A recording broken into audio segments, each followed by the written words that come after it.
The film opens with a calm yet tense atmosphere as the words appear on screen, telling us that this story is inspired by true events that took place in Italy in 1943 during World War II.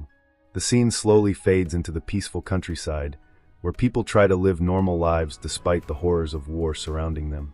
Soldiers are seen marching through ruined towns, smoke rising from distant hills, and the air feels heavy with uncertainty and fear. Then we are introduced to a man named Pino Lella, a young Italian boy whose life is about to change forever. Pino is shown walking through the streets of Milan, a confident teenager full of dreams and curiosity. He doesn't care much about politics or war. He just wants to enjoy life, go to movies, and fall in love like any other young man. But soon, his normal world begins to crumble. German bombers roar over the city, dropping bombs that destroy homes, shops, and churches. The explosions light up the night sky, and people scream as they run for safety. Pino barely escapes alive as the streets of Milan burn around him. His family, terrified by the destruction, decides to send him to the mountains for safety. His father believes that the countryside will protect him from the chaos of the city. So Pino travels to the Alps, to a place where his family has connections with a kind priest named Father Ree. This priest runs a summer home that has now become a safe haven for Jewish refugees trying to escape Nazi persecution. At first, Pino doesn't understand the danger these people face. But soon, he sees families torn apart, children crying as they are separated from their parents, and people risking their lives to cross the mountains into Switzerland. Father Ree and a group of brave locals secretly guide these refugees through dangerous trails covered in snow and patrolled by German soldiers. One night, Father Ree asks Pino to help lead a small group across the mountain path. The journey is cold, dark, and full of danger. The refugees tremble as the sound of gunfire echoes in the distance. But Pino shows courage beyond his years.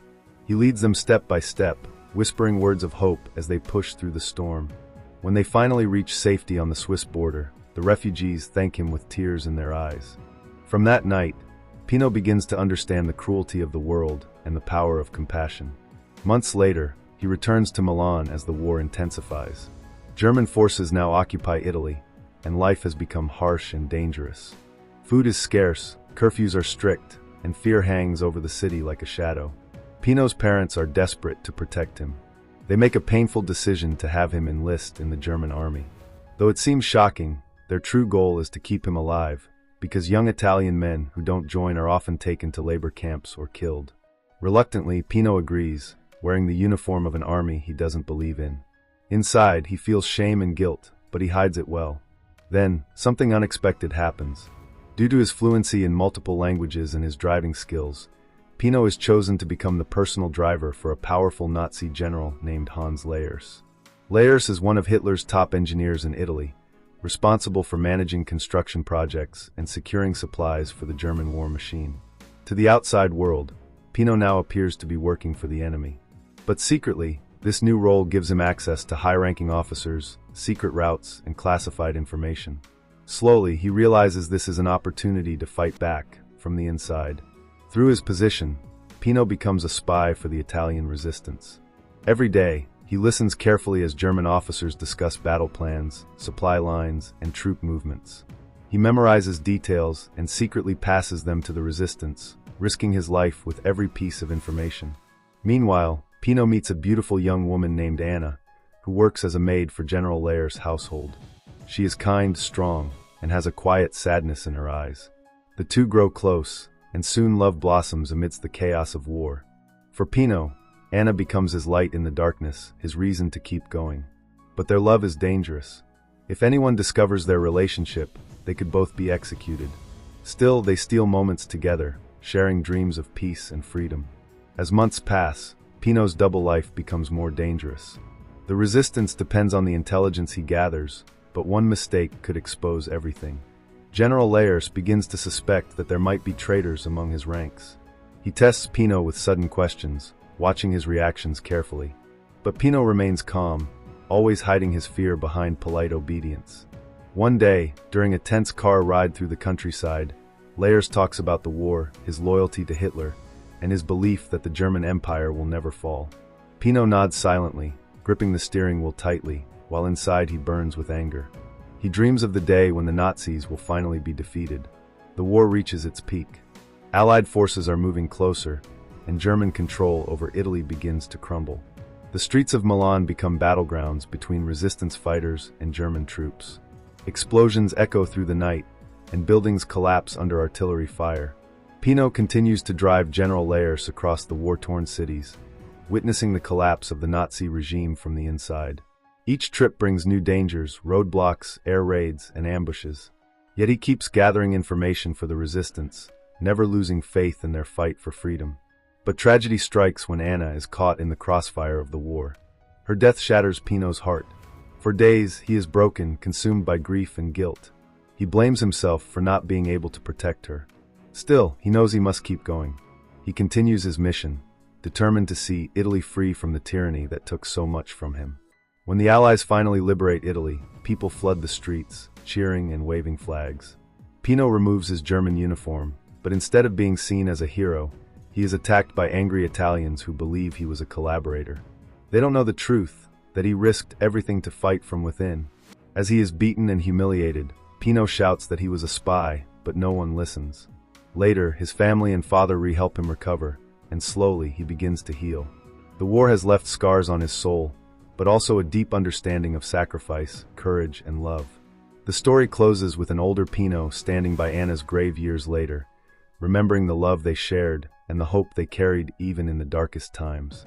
The camera pans up to the sky, where the sun breaks through the clouds, symbolizing the dawn of peace after years of suffering.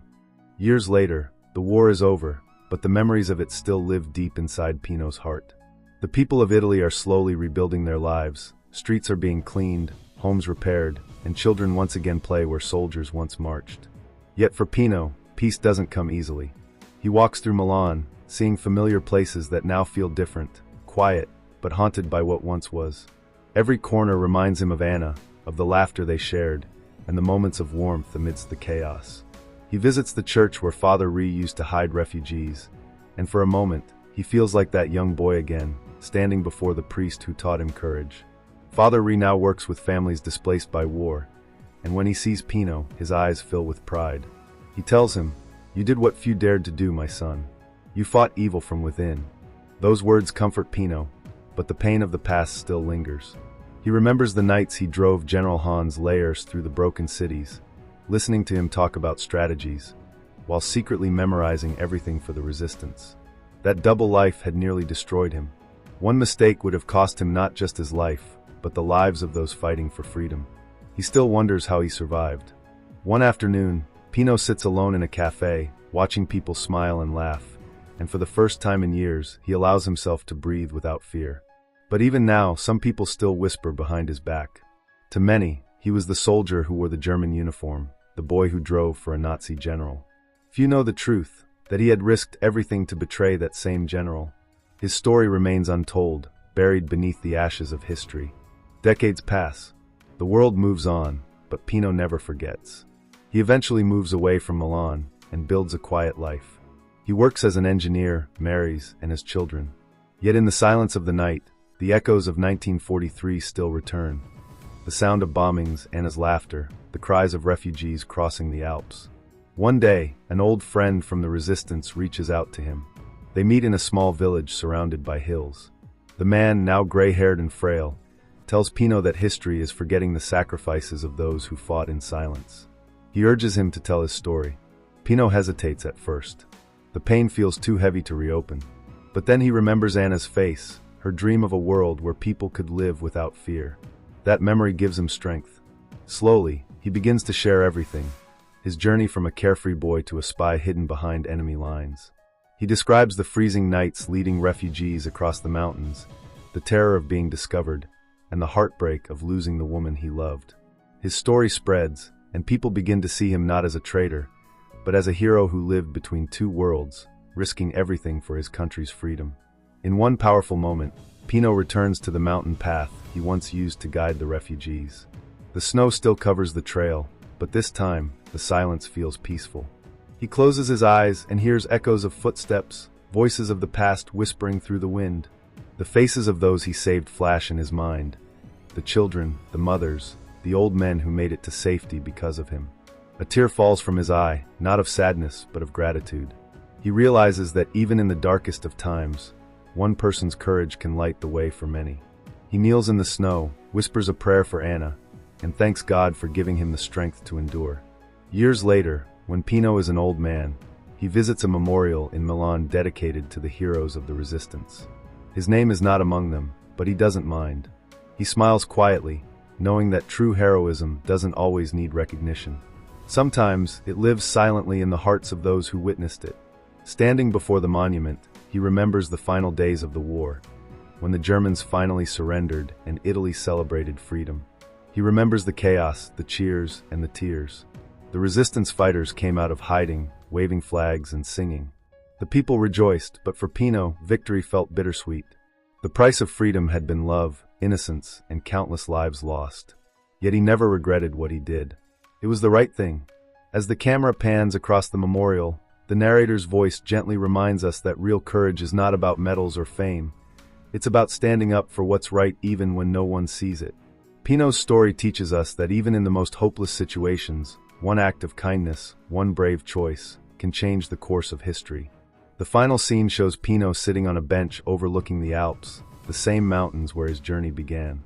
The sun sets slowly behind the peaks, painting the sky with shades of orange and gold. A soft wind blows, carrying with it the faint sound of church bells from the valley below. Pino closes his eyes and smiles. In his heart, he feels Anna's presence, gentle, eternal. He whispers, "We did it, Anna. Italy is free." The screen fades to black as gentle music swells, and the words appear, based on true events.